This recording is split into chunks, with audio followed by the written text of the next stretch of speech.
이기심이라는 제목으로 오늘 말씀을 나눠보도록 하겠습니다. 녹화되는 거죠? 우리의 삶에는 두 가지 삶이 있습니다. 우리의 삶에는 두 가지 삶이 있는데 과거가 현재를 지배하는 삶과 미래가 현재를 지배하는 삶이 있어요. 늘 과거에 집착해서 현재의 삶을 사는 사람이 있고요.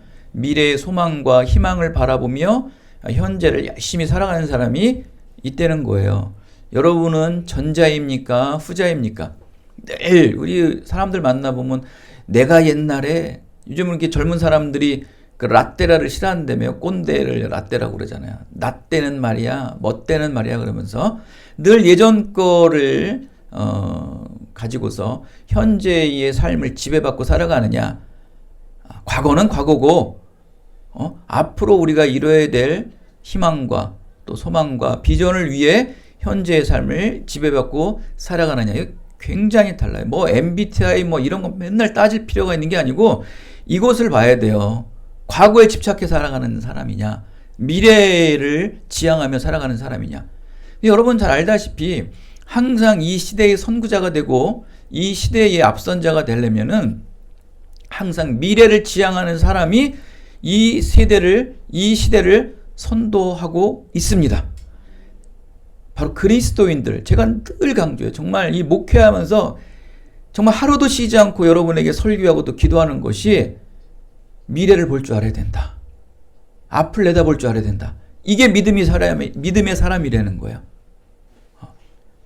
늘 예전에 집착해서 내가 그랬으니 지금도 앞에 비전이 있겠어? 요셉을 보십시오. 그 지하 감옥에서 있으면서도 끊임없이 그는 꿈을 키우지 않습니까? 십자가를 바라보고 하나님을 바라볼 때마다 그 현재의 고난의 삶이 바뀌어지는 거예요. 그 미래를 보는 자는 현재의 삶을 희망과 소망으로 지배받고 살아갈 수 있다는 거예요. 이에 사도 바울은 뭐라고 말씀을 하냐면 그리스도인에게 부활이 없다면 과거가 현재를 지배하는 삶을 살아가게 될 것이다 라고 말씀을 해요. 이것을 어떻게 얘기를 하냐면은 오늘 고린도전서 15장 32절이에요. 읽진 않았지만 그 부활장 32절에 있는 말씀인데 이렇게 말을 합니다. 내가 사람의 방법으로 에베소에서 맹수와 더불어 싸웠다면 내게 무슨 유익이 있으리요? 죽은 자가 다시 살아나지 못한다면 내일 죽을 터이니 먹고 마시자 하리라. 예전에 자기가 에베소에서 힘들게 인전 그 사역을 할 때 고초도 받고 옥살이도 하면서 많은 일을 겪지 않습니까? 내가 그것으로 인해 가지고 현재 하나님의 일을 하고 있다면 자기는 못했다는 거예요. 과거의 그러한 일로 인해서 내가 현재 하나님의 사역을 지배받고 있었다면 하나님의 일을 하지 못하고 있었다는 거예요. 그냥 오늘 뭐라고 말씀합니까? 32절에 내일 죽을 터이니 먹고 마시냐. 이렇게 힘든 일 뭐하러 하냐. 표시도 안 나고 하나님의 일을 해봤자 나타나지도 않고 보이지도 않는데 에휴 다 포기하고 세상 일 하면서 먹고 살자 라고 포기한다는 거예요. 과거의 일에 지배받지 않고 있다는 거죠. 그리스도인에게 부활이 없다면 이렇게 과거가 현재를 지배하는 삶을 살아가게 된다는 거예요. 그냥 지금 여러분 호랑방탕하게 지금 여기가 좋사오니 먹고 살자. 야 뭐 내일은 내일이고 지금 우리가 중요한 거 하면서 살아가는 사람들은 대부분이 그리스도의 부활이 없다는 것을 믿지 못하는 자들이에요. 그리스도의 부활이 없다는 거예요. 그들에게는. 바울은 자신이 에베소에서 당했던 이 쓰디쓴 과거의 경험을 상기하면서 그 과거의 경험이 바울이 현재 행하고 있는 하나님의 사역을 결코 지배하지 않고 있다는 말씀입니다. 여기서 에베소서에서 맹수와 싸웠다는 말씀은요, 사자가 아니에요. 사자나 뭐 그러한 육식동물이 아니고 자신을 심하게 괴롭혔던 에베소 사람들을 맹수라고 표현을 하고 있는 거죠. 이렇게 과거에 에베소 교회에서 수치와 모욕과 열등감에 매여 있는 삶에서 벗어나지 못했다면 결코 현재의 삶은 늘 먹구름으로 가득한 우물 안에 갇혀 틀에 박힌 삶이었다는 거예요.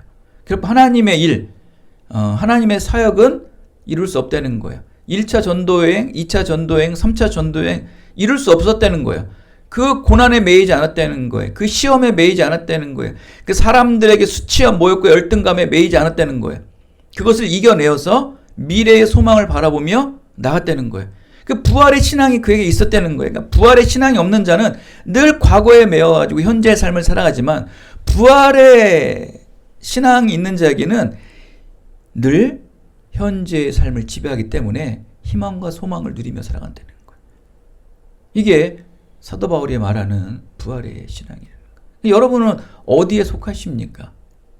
과거의 삶에 지배받고 사십니까? 미래의 삶에 지배받고 현재를 살아가고 계십니까? 바꾸셔야 돼요. 구원받은 믿음의 사람은 항상 미래에 대한 소망으로 이 현재의 삶을 지배받으며 살아가는 삶이 야만합니다. 여러분, 미래에 대한 소망이 반드시 현재를 지배하는 삶을 사셔야지만 현재의 고난과 시험을 능히 새털같이 가볍게 이겨낼 수 있기 때문이죠. 만약 여러분 내일 여러분에게 삼성 그룹이나 또 뭐 사법고시나 외무고시에 합격이 100% 보장되었다고 칩시다. 아니면 일주일 뒤에 내가 이제 삼성그룹에 출근을 하고 내가 그 법원으로 이제 검사가 되어서 출근한다고 한번 생각을 해봅시다. 예를 들어서. 그렇다면 여러분, 오늘 고생하는 것쯤이야 너끈히 견딜 수 있지 않습니까? 여러분, 부활의 신앙을 잘 생각해 보세요. 그냥 미래를 생각하면서 현재의 삶을 지배받고 사는 사람들이 어떤 삶이냐는 걸 보세요. 여러분 이미 삼성그룹에 합격을 한 거예요. 여러분 이미 외무고시와 사법고시, 행정고시 합격한 자들이에요. 이제 일주일 있으면 출근하면 돼요. 그러나 비록 일주일 동안 힘든 일, 어려운 일들이 있어요. 그렇다고 여러분 희망이 없어요? 소망이 없어요? 그렇죠? 과거에 집착하고 살아요, 현재를? 아니죠. 부활의 신앙이 있는 사람들은 우리의 영원한 영생에 하늘나라가 있지 않습니까? 그 소망으로 지금의 현재의 고난과 역경과 시험들을 능히 기쁨으로 새털과 같이 가볍게 이겨 나가게 된다는 것을 믿으시기 바랍니다. 오늘 본문의 핵심 내용은 이 미래에 임할 부활에 대한 소망으로 인하여 이 현재의 삶을 굳게 서서 흔들리지 말고 항상 주의 일에 더욱 힘쓰며 살아가자는 말씀이 오늘 본문의 핵심이에요. 바로 58절 말씀인데요. 이렇게 미래에 임할 재림과 부활에 대한 굳건한 소망은 현재의 삶을 굳게 서서 흔들리지 않게 한다는 것입니다. 이것이 부활 믿음의 능력이라는 것이죠. 오늘 본문은 이것이 가능하다고 말씀을 하는데 여러분 모두도 그렇게 될 수 있음을 오늘 말씀을 통해 한번 나눠보도록 하겠습니다.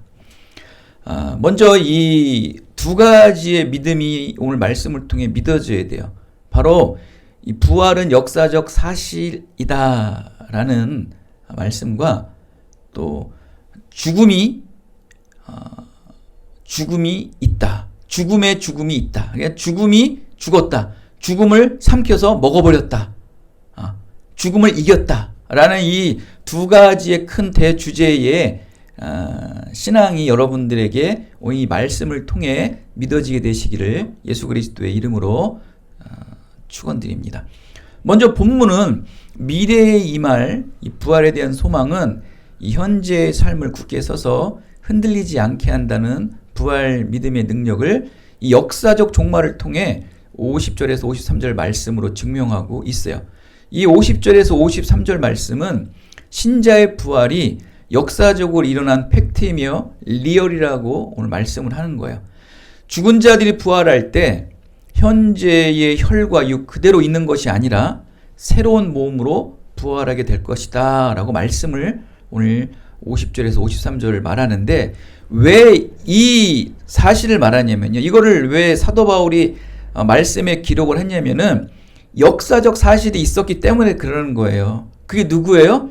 예수님이 그러셨기 때문이에요. 예수님께서 죽은 자들이 부활할 때 현재의 혈과 육 그대로 있는 것이 아니라 새로운 몸으로 부활하게 될 것이라는 것을 예수님께서 역사적으로 증거를 하셨던 거예요. 이건 팩트예요. 리얼이에요. 역사적 인물이 증명한 역사적 사실이기 때문에 사도 바울은 기록할 수 있었던 거예요. 여러분, 과거에 있었으니까 그것을 우리는 믿잖아요. 어제 그 어떤 예능 프로를 보니까 안중근 의사가 그 중국에 있는 어떤 그 감옥에서 이렇게 생활했잖아요. 리순 감옥인가? 거기가? 정확히 잘 지명을 모르겠는데, 거기서 인정 그 아주 좁은 감옥에서 그 붓으로 이렇게 쓴 글씨가 있더라고요. 그래서 거기서 이렇게 손가락이 잘렸지만 그 잘린 손가락을 이렇게 손바닥으로 이렇게 인장을 새긴 것을 이렇게 보여주는데, 아주 소중하게 그 함에다 탁 넣어서 이제 그 패널들에게 보여주는데, 그걸 피면서 막 사람들이 감동을 하더라고요. 응? 죽은 인물 아닙니까? 그래서 100년이 얼추 다 된 사람인데, 그 사람이 그렇게 나라를 위해 또 독립을 위해 감옥 생활 중에서도 독립의 의지를 불태우며 민족들에게 희망과 소망을 불어주는 그 글씨의 휘호를 탁 보면서 사람들이 감동을 느끼는 거예요. 저도 TV를 보지만 이게 소름이 쫙 끼치더라고요. 응? 100년 전에 있었던 일인데. 이렇게 역사적으로 사실이 있다는 것은 여러분, 사실이에요, 사실. 그 앞으로도 일어난다는 거거든요. 역사적인 사실을 가지고서 설명을 하면 사람이 신뢰감 있는 거예요. 안중근 아무리 얘기해봐야 안중근이 쓴 그 붓글씨, 또 손으로 인장을 찍은 그 지장을 탁 보면 사람들이 감동을 받는 거예요. 100년 전에 있었던 일인데도. 부활은 역사다. 예수님께서 그렇게 죽으셨다는 거예요. 또 그렇게 부활의 몸을 사셨다는 거예요. 그것을 보고 사도 바울은 기록을 한 거예요. 부활의 몸, 썩지 않는 부활의 몸, 그것을 새 몸이죠. 새 옷을 입었다고 오늘 표현합니다. 이렇게 바로 역사적으로 일어난 사건인 예수님의 재림시에 일어날 것인데, 이제 예전에 이렇게 일어났던 역사적 사실이 앞으로 일어난다는 거예요. 재림으로 일어나는데 나팔 소리로 그 사건이 시작되며, 그 사건은 눈 깜짝할 사이에 일어나게 될 것이다 라면서 이 51절 말씀을 합니다. 보라, 내가 너희에게 비밀을 말하노니 우리가 다 잠잘 것이 아니요 마지막 나팔의 순식간에 호련히 다 변화되리라. 순식간에 변화가 된다는 거예요. 이렇게 썩지 않는 새 몸을 받는 것은 하나님 나라를 유업으로 상속받는 것이라는 것입니다. 그런데 오늘날 이렇게 절대가치, 절대주의를 인정하지 않는 이 포스트 모던주의 사회에서 역사적 사실인 종말과 부활에 대한 관심조차를 가지지 않는 현실이 되었습니다. 절대주의, 절대가치 인정하지 않죠? 동등, 남자 여자도 동등하다는 거예요. 페미니스트들 다 일어나지 않나? 평등, 절대가치 무너졌습니다. 아주 심각한 영적 침몰의 시대죠. 그냥 지금 이 순간 이대로가 가장 좋사오니 무엇으로도 이 순간의 즐거움을 방해하지 말라는 인생의 삶들을 살아가고 있는 현 세태예요. 사단은요, 미래를 또 앞날을 보지 못하게 해요. 지금 여기가 좋아. 지금이 좋지 않냐? 그러면서 미래를 못 보게 해요. 앞에 있을 희망들을 보지 못하게 해요. 미래에 반드시 임할 예수님의 재림에 대한 영적 설레임으로 기대하고 고대하는 이 신실한 종말의 신앙에는 전혀 관심조차도 없게 만드는 게 현 시대라는 거예요. 이미 세상 곳곳에 퍼져 있는 것은 여러분 다 늘 들었던 말씀 아닙니까? 세상은 그렇다 칩시다. 그런데 더 심각한 문제는 예수님의 몸된 교회 안에도 그런 영적 침몰의 풍조가 점령해 가고 있다는 거예요. 예수님의 부활의 역사적 사실을 믿음으로 믿지 못하고 있다는 거예요. 예전에 있었던 그 역사적 사실을 못 믿는다는 거예요. 영적으로도 못 믿는데 역사적 사실로도 믿지 못하고 있다는 게 뭐 세상은 그렇다 칩시다. 세상은 그렇다 칩시다. 교회 안에서도 그렇다는 거예요. 교회 안에서도 부활의 신앙이 침몰되고 있다는 거예요. 이게 심각한 문제라는 거예요. 영적으로는 믿지 못할지라도 하나님이 주시는 은혜로만 믿을 수 있으니까 영적으로는 못 믿을 수 있을지라도 역사적 사실로는 인정할 수는 있잖아요. 그 믿음으로 변화 치환되진 않을지라도 이렇게 교회도 지금 무너져 가고 있다는 거예요. 그래서 교회도 보면은 미래와 비전이 없는 거예요. 지금 현재만 좋다는 거예요. 교회가 발전이 없죠. 교회에 비전이 없는 거예요. 교회가요, 세상 사람들에게 빛이 되어지고 희망이 되어지고 소망이 되어지고 않고 있다는 거예요. 늘 과거에 집착한 삶으로 현재의 삶을 지배받고 사니까 교회가 미래의 소망을 지배받고 살아가 될 교회가 발전이 없는 거예요. 심각한 문제죠. 그게 왜 그렇다고 그랬어요? 오늘 말씀에 부활의 신앙이 침몰되고 있기 때문에. 세상은 그렇다 쳐요. 아까도 서두에도 말씀을 드렸지만 이 세상에서도 선도자가 되고 선구자가 될 수 있는 자들은, 그 주도하고 있는 자들은요, 미래를 보는 자들이에요. 지금 잡스도 마찬가지고, 지금 누굽니까? 테슬라를 만든 그 창시자도 마찬가지고, 페이스북을 만든 자들, 삼성도 마찬가지고, 모든 세계 기업을 인비디아라는 AI 그 그룹도 지금 뜨고 있지 않습니까? 그들이 지금 세계를 선도하고 있는 이유가 뭐예요? 미래를 준비하고 있는 거예요. 거기에 열광을 하는 거예요. 근데 그 사람들은 소수예요. 근데 아니나 다를까요? 그런 사람들이 에게 모든 시선은 맞춰지더라고요. 세상도 그런데 교회가 지금 아직도 예전의 과거의 영광에만 집착해서 현재에 지배받고 사는 삶을 살고 있다는 거예요. 그러니 발전이 없고 점점 쇠락하고 쇠퇴하고 있는 현실이에요. 심각한 문제죠. 교회의 이 패러다임이 바뀌지 않으면 교회는 점점 더 쇠락합니다. 이제 우리나라는 유럽과 미국 교회 같이 될 수밖에, 되고 있어요. 지금 이미 됐어요.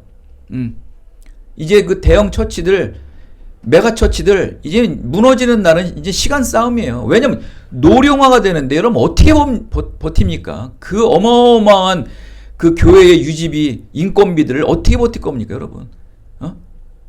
새로운 세대들은 들어오지 않고 그냥 다 옛날 분들만, 어르신들만 있으니까 나쁘다는 게 아니에요. 어떻게 버틸 거니에요, 여러분? 연금 받고 살아가는데 예전에는 11조를 냈는데 연금으로 내야 되잖아요.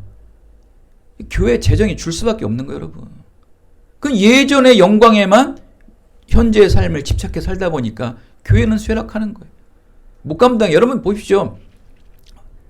물질로 망해요, 교회는. 결국 물질로 흥황했다가 물질로 멸망하게 돼 있어요. 부활의 신앙이 없으면 절대 미래를 보지 못한다. 또 오늘 이제 두 번째 말씀이에요. 이거는 영적으로 믿어야 될 말씀이에요. 바로 54절서부터 57절 말씀인데요. 이 썩지 않는 부활의 새 몸, 이 새 옷을 입은 자에게는 죽을 것이 죽지 아니함을 입었다. 사도 바울은 이것을 이 썩지 않을 부활의 새 몸을 옷으로 비유해서 입었다고 얘기를 합니다. 결국 이 말을 한마디로 딱 정리를 하면 죽음이 죽었다. 말장난 같죠? 죽음이 죽었다. 부활로, 예수 그리스도의 부활로 말미암아 사망을 삼켜버림으로 죽음 그 자체를 완전히 이겨버리셨다. 십자가의 죽음이 죽음을 완전히 삼켜서 먹어버렸다. 마치 악어가 작은 동물을 삼키듯이 예수님의 부활의 승리가 죽음을 삼켜버렸다라는 것입니다. 죽음에 죽음이 있다. 죽음에는 죽음이 있습니다. 부활의 신앙을 믿는 자에게는요, 이 죽음에 죽음이 있다는 것을 믿어요. 죽음이 죽습니다. 죽음을 삼켜버려 먹어서 결국 죽음을 승리하게 된다. 이건 믿음으로 믿어야 될 말씀이에요. 역사적 사실의 믿음과 또 54절서부터 54절에 있는 이 영적 믿음이 같이 동반돼서 믿어져야 되는 거예요. 그것이 온전한 부활의 신앙이겠죠. 사도 바울은 그거를 표현을 합니다. 말씀을 전하고 있어요. 여러분, 이 죽음은 모든 사람의 행복을 삼켜버리는 원수가 바로 죽음이에요. 여러분, 아무리 행복하면 뭐합니까? 여러분, 제가 죽었다고 생각을 해보십시오. 행복하시던가요? 좀 약간 좀 과한 표현이지만 가끔 저렇게 잘 노는 우리 강아지 한 마리가 죽으면 저것도 우리 가정에 좀 행복을 잠깐 앗아가는 시간이 되겠구나라는 생각도 가끔 들지 않나요? 주변에 보면은 애완동물 20년 이상 키워놓고 그냥 막 슬퍼하는 사람들이 있지 않습니까? 우리도 그래요. 이게 죽음이라는 것은 뭐냐면 모든 사람의 행복을 삼켜버려요. 이렇게 죽음이라는 것이 참 못됐죠. 근데 이 죽음을 이긴다는 거예요. 죽음을 죽여버린다는 거예요. 이 부활의 신앙이 죽음을 죽여버린다는 거예요. 좀 과한 말로. 여러분, 죽음을 죽일 수 있습니까? 하나 감흥이 없네, 오늘 말씀이. 너무 야곱 신앙에 빠진 거 아니에요? 야곱의 역사적 사실에 빠져 있다 보니까 이렇게 어떤 서신서의 약간 철학적 설교를 들으니까 힘드시죠? 아무리 돈이 많고 이 높은 권력의 자리에서 행복함을 누리면 뭐합니까? 죽음, 사망 앞에는 아무런 힘도 쓰지 못하고 악어가 작은 토끼를 삼켜버리듯이 그냥 삼킴받게 되는 것이죠. 우리는 죽음 앞에 그냥 작은 토끼밖에 될 수 없어요. 그냥 그 고양이가 그 차들이 다니는 4차선을 넘으려고 나가면 죽죠. 우린 그런 상태예요, 지금. 죽음은 행복의 원수예요. 모든 인류는요, 여전히 죽음 앞에 속수무책이에요. 여러분도 죽음이 솔직히 두렵죠. 아무리 강한 척 하는 척 하더라도요, 죽음이 여러분 앞에 오면 두려워요. 여전히 숙제. 근데 이 모든 인류의 원수인 죽음이 종말을 맞을 시간이 있다. 그게 언제입니까? 바로 54절이에요. 우리 오늘 54절 한번 읽어볼까요? 분위기도 좀 전환할게요. 54절 한번 읽어보겠습니다. 이 썩을 것이 썩지 아니함을 입고 이 죽을 것이 죽지 아니함을 입을 때에는 사망을 삼키고 이기리라. 54절에 말씀하셨듯이 죽음이 종말을 맞을 시간이 있다는 것은 우리가 썩지 않은 부활의 새 몸을 입을 때라는 거예요. 부활의 새 몸. 그러니까 부활만이 죽음을 죽인다는 거예요. 우리가 부활의 몸을 입어야 돼요. 저와 여러분이 부활의 몸을 이길 때 죽음을 죽여버린다니까요. 죽음이 종말을 맞을 시간이에요, 그게. 아직 여러분들이 이 부활의 신앙이 여러분에게 없으면 이 육신의 죽음이 두려운 거예요. 두렵죠. 당연히 두렵지만 그 두려움을 이겨내야 되거든요. 이 땅에서도. 이게 온전한 신앙이에요. 그냥 믿음의 사람이라고 보지만 죽음이라고 하면 어때요? 신앙을 부인하는 사람도 있잖아요. 나 좀 살려주세요 그러잖아요. 그리고 꼴까닥 가는 사람도 있어요. 여러분, 그 앞에 보였던 그의 그 거룩한 신앙이 다 어떻게 돼요? 다 모래성처럼 무너져 버리죠. 그래서 신앙이 온전함은 부활의 신앙, 이 죽음 앞에 이겨야 돼. 죽음을 삼켜버려야 돼요. 육신의 몸일지라도요, 예수님의 부활의 신앙이 여러분에게 믿어지게 되면요,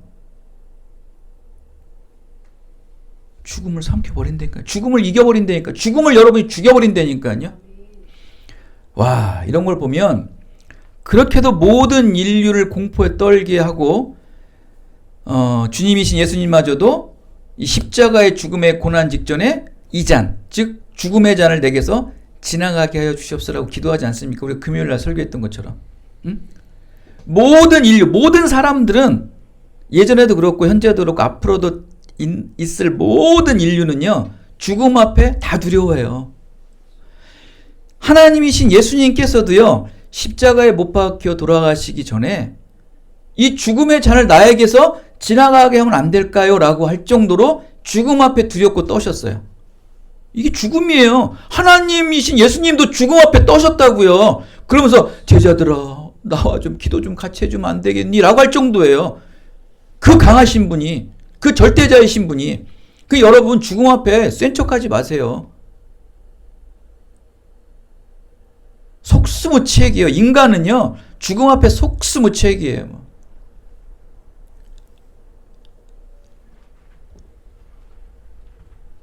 정말 죽음은 우리의 행복을 뺏습니다. 그런데 여러분, 이 원수인 죽음을 박멸할 수 있는, 완치할 수 있는 치료제가 개발됐다는 거예요. 그 치료제가 뭐예요? 부활의 치료제예요. 부활. 부활의 신앙만이 이 죽음을 죽일 수 있는 치료제라고요. 여러분, 바퀴벌레 이렇게 보는데 아주 센 바퀴벌레 약 같은 거 탁 뿌리면 어때요? 바퀴벌레가 막 죽잖아요. 그럼 속이 시원해 안 시원해요?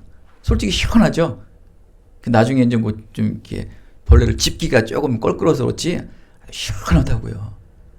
여러분, 죽음을 죽여버리십시오. 부활의 신앙으로 죽음을 죽여버리면 여러분 시원합니다. 그런 신앙은요, 세상 삶에 여러분 수많은 고난과 고초, 껌이에요. 껌. 아무것도 아니라니까요. 그냥 이겨버릴 수 있어요.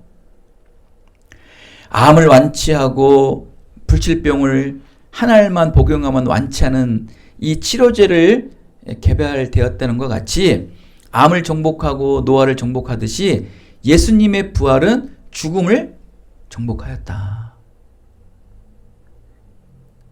오늘 시간이 또 다 됐네요. 오늘 이 말씀 하라고 마칠게요. 또 오후에 좀 나눠보겠습니다. 근데 여러분, 대체 이 죽음이 왜 이렇게 무서울까? 오늘 요 말씀 하라고 마칠게요. 우리 55절에서부터 57절에 있는 말씀인데요. 예수 그리스도로 말미암아 이 죽음이라는 원수를 완전히 죽여 박멸할 수 있는 승리의 치료제를 우리가 발견하게 되지 않았습니까? 그러니까 예수님께서는 이 죽음을 이길 수 있는 근본을 찾으신 거예요. 뭐라고 말씀합니까? 사망아, 너의 승리가 어디 있느냐? 사망아, 내가 쏘는 것이 어디 있느냐? 사망이 쏘는 것은 죄요. 그냥 우리를 죽이는 것의 근원은 뭐예요? 우리 죄. 죄가 우리의 죽음을 좌지우지한다는 거예요. 결국 이 죄를 죽여야 돼요. 이거를 독침이라 독침. 이거 쏜다고 그러잖아요. 죄의 독침을 맞으면요, 사람은 다 죽어요. 죄의 독침을 맞으면 사람은 다 죽는다니까요. 그 예수 그리스도로 말미암아 이 죽음이라는 원수를 완전히 박멸할 수 있는 승리의 치료제의 비밀을 알게 된 사도 바울은요, 이 사망 죽음을 이제는 아주 하찮게 여기며 비꼬는 말씀을 해요. 사도 바울은 그걸 깨달은 거예요. 이 죽음의 근원인 이 죄를 발견한 거예요. 이 죄를 잡을 수 있는 거예요. 죄를 죽일 수 있는 승리의 치료제를 발견한 사도 바울은요, 55절에 뭐라고 말씀합니까? 이 죽음과 사망을 비꼬는 거예요. 아주 예전에는 그렇게 두렵고 공포에 처하고 행복을 뺏는 그 죽음이 이제는 너무 가짜는 거예요. 비꼬는 거예요. 55절 우리 한번 읽어볼까요? 사망아, 너의 승리가 어디 있느냐? 사망아, 내가 쏘는 것이 어디 있느냐? 비꼬는 거예요. 죽음을 이긴 거예요. 죽음을 정복할 수 있는 거예요. 우리 바퀴벌레가 궁지에 몰렸어요. 너는 요 스프레이만 뿌리면 넌 죽는 거야. 죽일 수 있는 치료제가 있잖아요. 죽음을 죽일 수 있는 치료제가 우리에게 있잖아요. 예수님의 부활이에요. 이 예수님의 부활의 스프레이를 들고서 이 죄에 대고 쏘는 거예요. 그냥 같지 않은 거예요, 죽음이. 죽음을 죽일 수 있는 신앙이 있는 사람들이 이 세상에 뭐가 두렵습니까? 뭐가 두려워요? 두려울 게 없는 거예요, 여러분. 여러분, 뭐 면접을 보러 갈 때, 아니면 뭐 어려운 고시시험을 보러 갈 때 쫄지 마시고 지금 제가 설교했던 말씀으로 회복하세요. 죽음을 죽여버리는 치료제가 나에게 있는데, 이까지 시험이 문제예요. 이까지 면접이 문제예요. 뭐가 두렵습니까, 여러분? 당연히 뭐 그거를 이루기 위해서는 실력도 갖춰야 되고 또 열심히 또 준비도 해야겠지만 대신 열심히 연습하고 열심히 준비한 게요, 막 떨고 두려워가지고 자기 실력을 발휘하지 못할 때가 굉장히 많거든요. 그거를 우리 그러잖아요. 진짜 그 가수들, 진짜 그 탤런트들은 연습 때는 못하다가 뭐 대본 같은 걸, 리딩 같은 것도 왜 이렇게 못하는데 큐 사인만 나면요 확 바뀐대잖아요. 가수들 그래 막 힘도 없어 이러다가도 무대만 올라가면 그냥 확 바뀐다고 그러잖아요. 여러분들이 그래야 돼요. 두려울 게 뭐 있습니까? 죽음의 치료제가 있는 자들 아니에요. 예수 그리스도의 부활의 신앙이 있는 자, 죽음을 죽여버리는 치료제가 있는 자, 바로 여러분입니다. 세상 두려워하지 마세요. 사람 두려워하지 마세요. 그렇다고 또 막 배운 권투로 막 사람 때리라는 게 아니에요. 그만큼 기싸움에 지지 말라.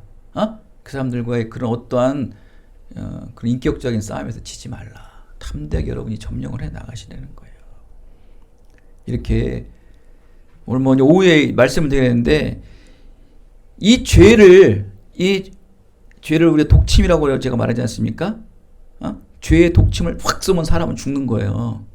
그죠? 근데 오늘 말씀해 보면은 이 죄의 독침을 강하게 하는 게 이 독을 강하게 하는 거 있잖아요. 그걸 무엇이 작동을 한다고 그랬어요? 율법이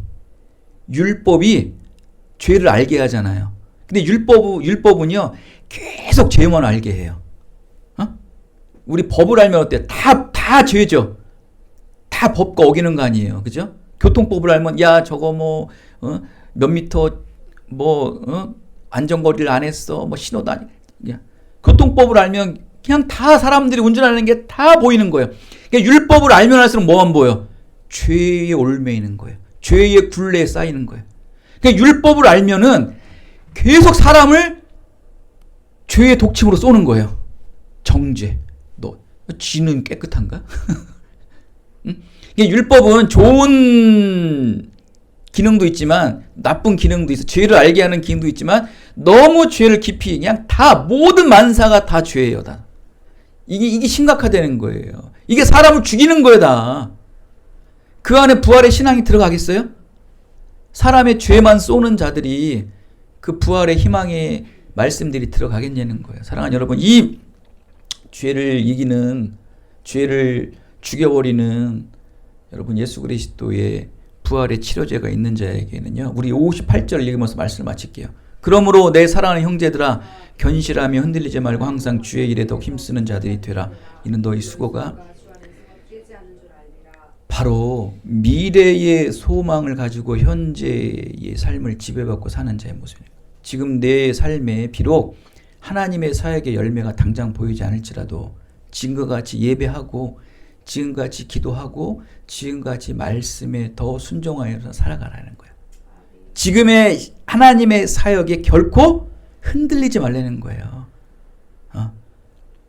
죽음을 죽여버리는 부활의 치료제를 갖고 있는 여러분에게는 결코 현재 삶에 억눌리지 말고 지금같이 담대하게 더욱 힘쓰며 살아가라. 이 잘못된 신앙으로요, 이 종말의 신앙의 잘못 때문에요, 세상을 포기하고 산꼭대기에 올라가는 사람이 있어요. 늘 하늘만을 바라보며 모든 이 땅의 삶을 포기하며 살아가는 사람도 있어요. 그게 아니에요. 하나님께서는 부활의 소망, 재림의 소망, 종말의 소망을 믿는 자에게는요, 지금 현재의 삶을 더욱더 굳건하게 지키고 더욱더 견고하게 신앙의 삶을 살아가라고 말씀을 하고 있습니다. 여러분 지치지 마시고 비록 지금 열매 보이지 않을지라도 하나님께서는 반드시 여러분에게 꿈과 비전과 소망을 열어놓으셨어요. 부활의 소망을 믿는 자, 죽음을 이겨버리는 예수 그리스도의 부활의 치료제를 가지고 있는 자에게는요, 반드시 현재의 삶의 충실함을 통해서 미래의 소망을 일구어내시는 축복된 삶을 살아가시기를 예수 그리스도의 이름으로 축원드리겠습니다. 하나님 아버지 감사합니다. 오늘도 부활